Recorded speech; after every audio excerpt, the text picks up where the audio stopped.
Very warm welcome to everybody. Thank you so much for the long correspondence about various papers, but I think we are pretty well organized. And the main thing I want to do is to start at the end and tell you the aims and objectives of this meeting, because these are very, very clear. We have one principal goal, and that is to convince the United Nations, which is in September going to begin the designation of its Sustainable Development Goals for 2020. There will only be 10 of them, and we wish to have human trafficking designated as a self-standing SDG, as they call them. Now, there are no guarantees about this at all.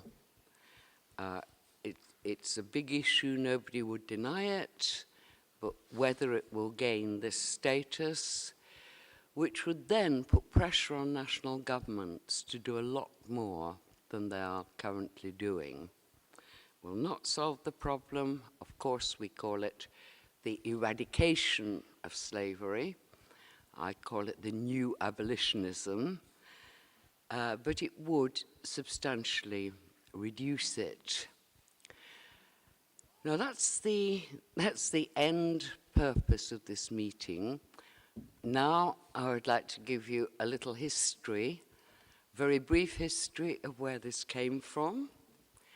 This is not an idea that the Academy itself dreamed up. As you can see from this now famous handwritten note from Pope Francis, thank you.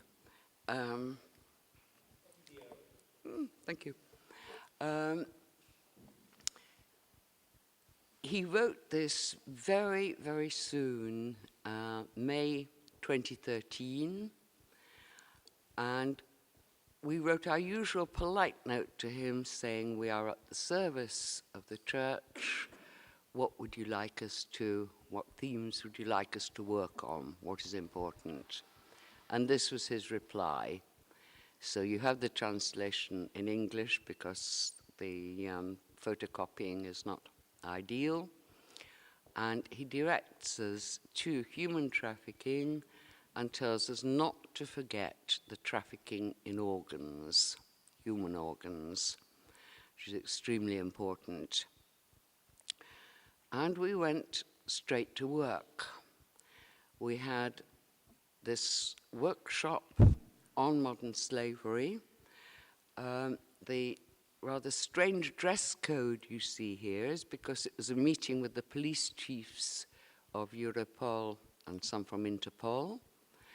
And we learnt an immense amount about the new digital techniques used by traffickers, which enables them to transport people across the world and to change their destinations in seconds, and makes them even more difficult to prosecute than they used to be. So on our best estimate, there are currently over 20 million people, human beings, who have been trafficked. That figure, of course, is just like all criminology. The ones who are good at it don't get caught and therefore don't get included in the figures, so that's an underestimate. It is still a huge number, and it's that number that we wish to attack. So, to show his support, we had a joint meeting with our sister academy, PASS, with 1S, Academy of Natural Sciences, and the Pope joined us and again repeated his support for our exertions against trafficking. because he manages to make such wonderful immediate contact with young people, our Chancellor organised an extremely successful meeting. We're still only November of 2014, of young people, students from all over the world against trafficking. And many of them have gone back home and started small initiatives, but that's how movements grow. And then the next thing was to try to extend, and this is very important, this aspect of the Church's social teaching, which ever since Vatican II, many of you know this, but some of you will not, all encyclicals on social doctrine of the Church are not addressed to the faithful. Well, they are, but they're addressed much more generously, largely, to all people of goodwill.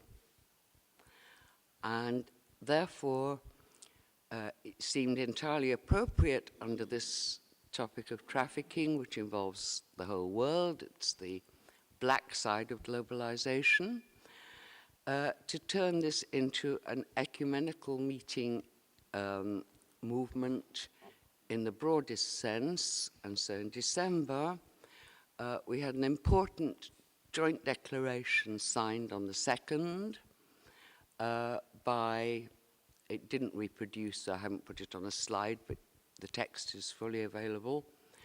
And there was unanimity that this was some kind of humanistic concern that cut across all sorts of doctrinal differences. And we also have considerable support from people of no faith at all, and they are very, very welcome to reinforce this effort of ours. Now, to this end, we have been extremely active, and this is our website that is a whole week old. It is just up and running, and we really have to call this a triumph of what I call team pass. The whole of our secretariat, our webmaster, webmistress, Gabriela Marano is here. And we hope that you will pass on this e-address to anybody who shows any interest at all. You will find your papers published here as well as on the PASS website. And we hope this will be a successful vehicle for spreading the word. Now, there is tremendous good news this morning because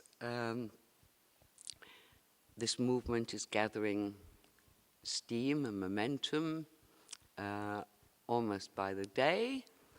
So the first thing I learned at the door of the Domus Santa Marta this morning was that our French colleagues and past Ambassador Pierre Morel, who will be chairing this morning, have spearheaded a new website, Liberanos, and Liberanos is going through its, can I call them field trials at the moment, but will soon be live and be globally available.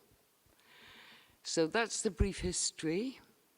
You can see that we have been working hard on this, and I would hope very much that this meeting will make a significant contribution, that people will feel free to do journalism in their own country about the discussions we've had here. And there I'm going to leave it because this is something that is still in statu nascendi, and therefore there are no final words other than to wish us all a good meeting not for ourselves, but so that we may make another contribution to this immensely important cause in the defense of our fellow human beings. Thank you.